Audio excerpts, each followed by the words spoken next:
welcome to another lecture of Introduction to Cultural Anthropology. Today we're going to be talking about Sidney Mintz, who's known as the founder of Anthropology of Food. You read a chapter of one of his most well-known books, Sweetness and Power. His interest, like you've seen in this book, is on studying food production, food consumption, and colonialism and history in general.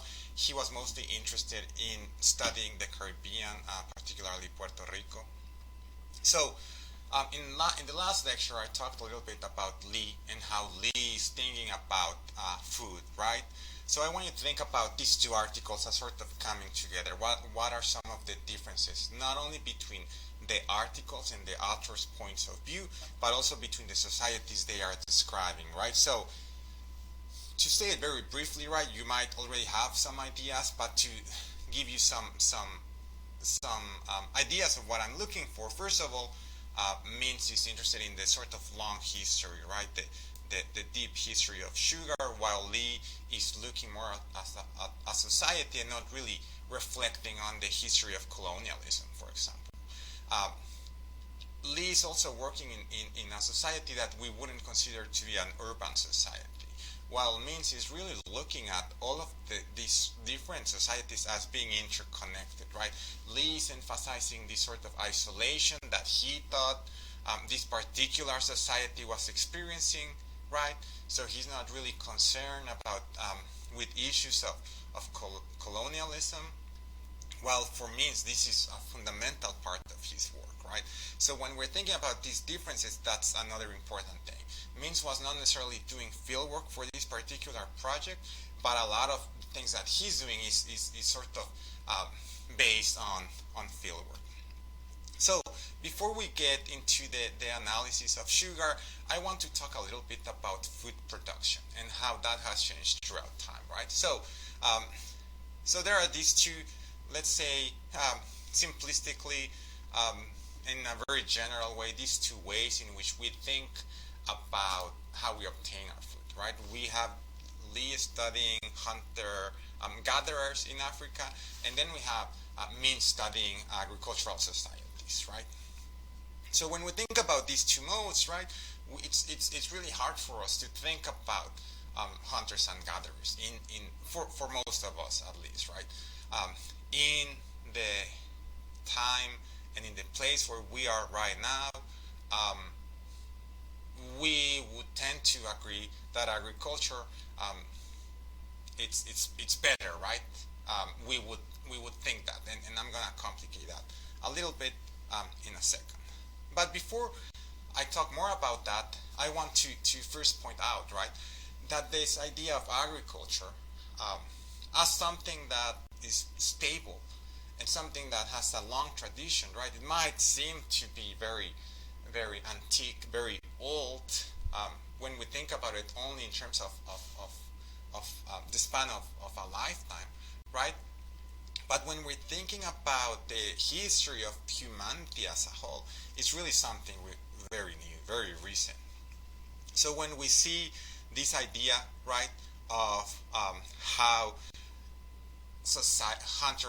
hunter-gatherers really sort of dominated the world for most of our history, right?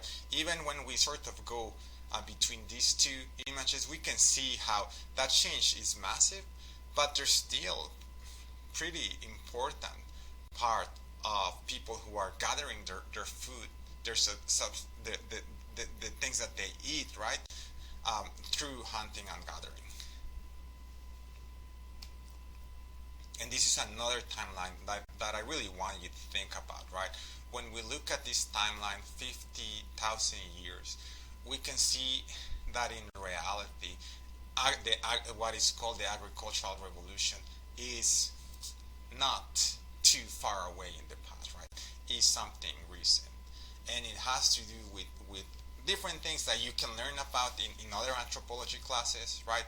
But mostly it has to do with complex bureaucratic state apparatuses controlling production and sort of mandating who gets to produce and who doesn't have to produce food, who only has to consume, right?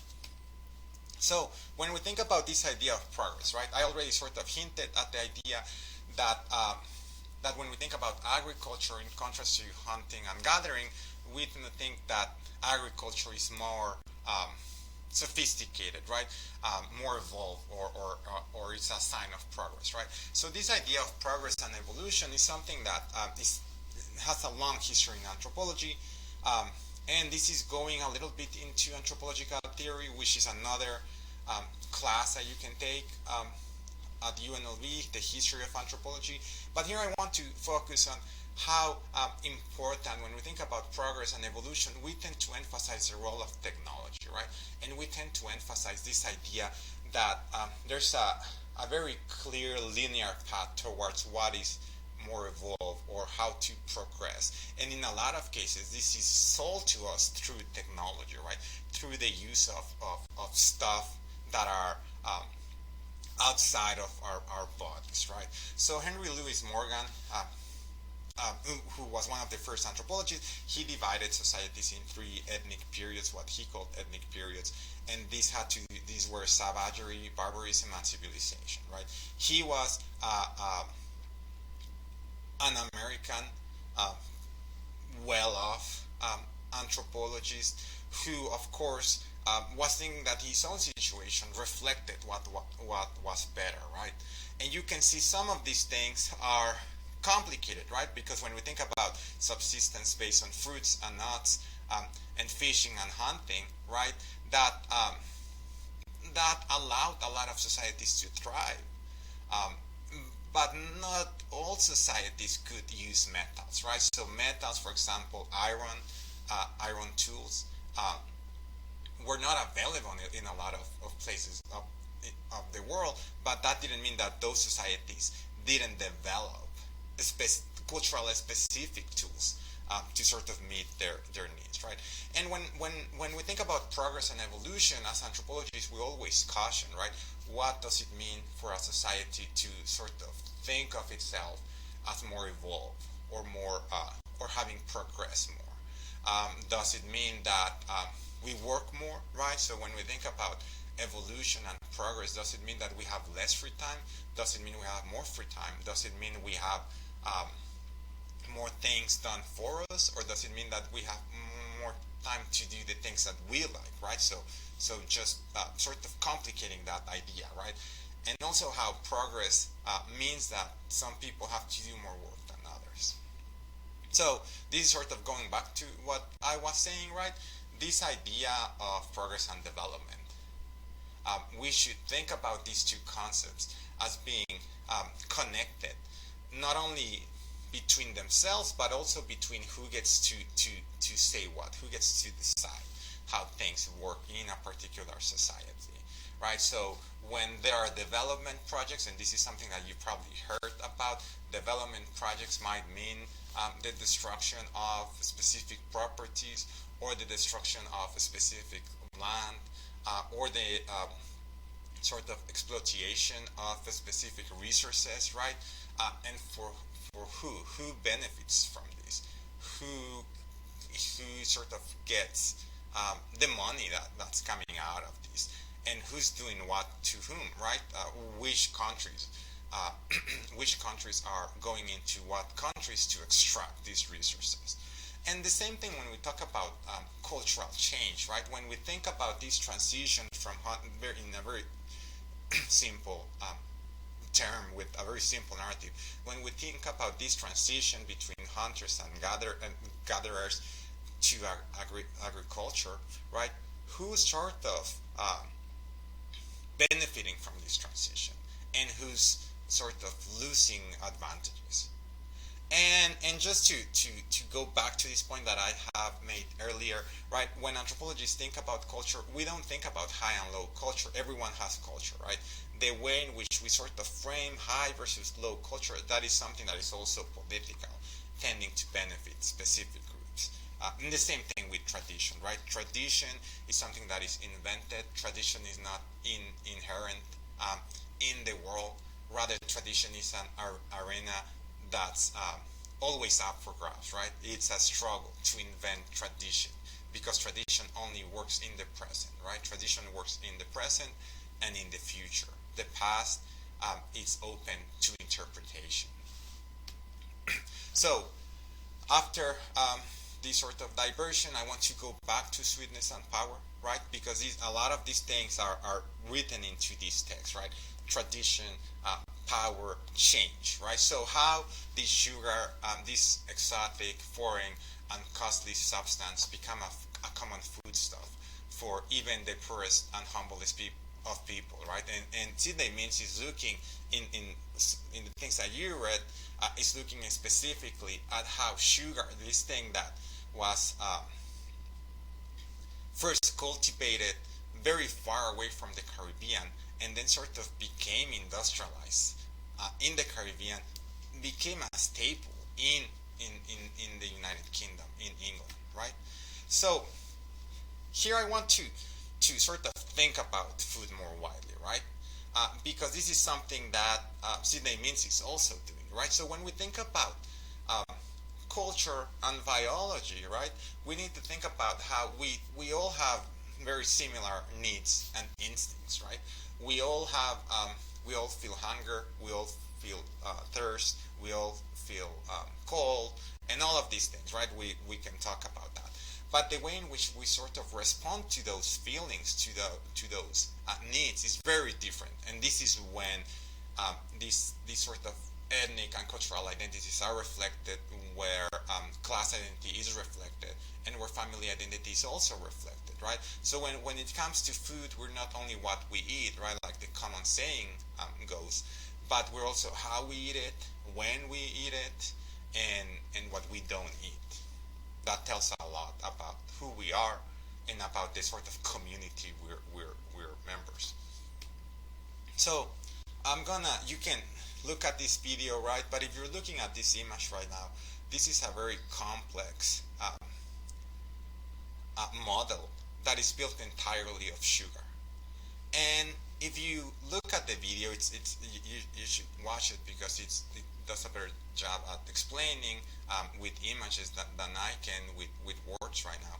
But basically, for a long time in England, sugar was so expensive that only the very wealthy people could buy sugar. But they wouldn't buy it to eat it, right? They would buy sugar to show how wealthy they were. And of course, like having a bag of sugar in your living room, it's not very elegant, not now and probably not back then. So what they did is they created these sculptures out of sugar, right? Just to show people that they had all of this money that they could spend creating these sculptures, right? And sugar was so expensive because it was really something that was hard to obtain, right? So at that time, even when wealthy families were buying sugar, it wasn't available for mass consumption, right? So what happened? What happened is that these different routes of commerce, of exchanging ideas, of exchanging technologies, and people, right? Particularly through the slave trade, which was very violent, and we're still feeling repercussions of that today. Then sugar started changing, right? And these are some routes, right, that are parts of this map, right? I just want to show you how complex some of these routes were, right? The red routes show the way in which the Spanish were sort of traveling across the world, connecting places like what we now call Mexico and the Philippines, right? So, for example, those two countries have an interesting connection because of colonization, right? But also here you see other places like the Portuguese, the English, the French, the Dutch, and all of these connections can be studied a little bit in more detail if we think about sugar and labor around sugar, and also other stuff like rum. So when we think about globalization, colonization as globalization, I want to think about these ideas, right? This is an uneven flow of products, ideas, and people, right? Not everyone could go everywhere. Some people were allowed to go some places. Some people didn't have a choice, and they had to stay where they were, or they had to leave, right? Like again, like um, native people across the world, but also slaves who were taken um, without them being willing, right?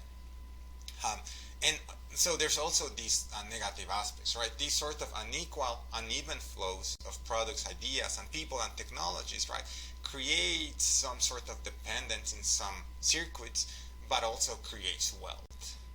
On the other hand, we can also think about globalization and colonization and creating these dialogues and exchange of ideas that weren't possible before. But the important thing here is to think about globalization as something that is experienced differently across the world, and it's not equal.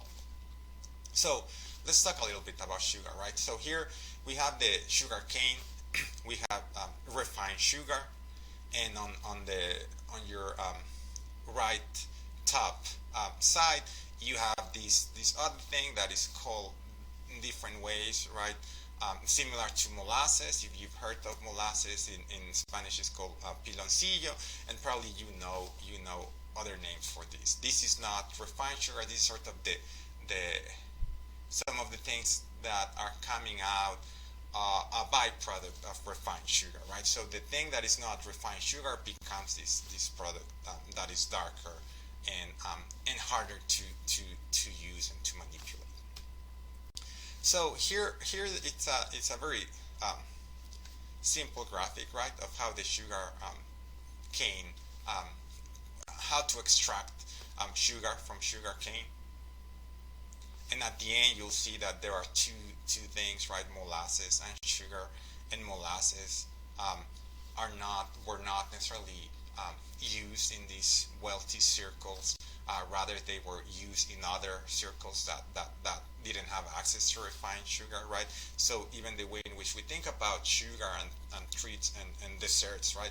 That has a lot to do with this sort of different access that people had to sugar and through globalization.